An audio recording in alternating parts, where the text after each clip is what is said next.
আজকে আমি kitchen West দিয়ে লিকুইড ফার্টিলাইজার তৈরির দুনিয়ার সবচেয়ে সহজ পদ্ধতিটি দেখাবো।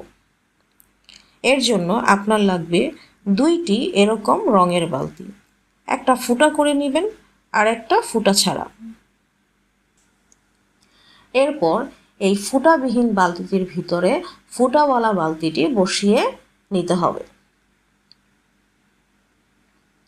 এখন আমি এই তরকারি উচ্ছিষ্টগুলো বালতিতে রেখে দিব।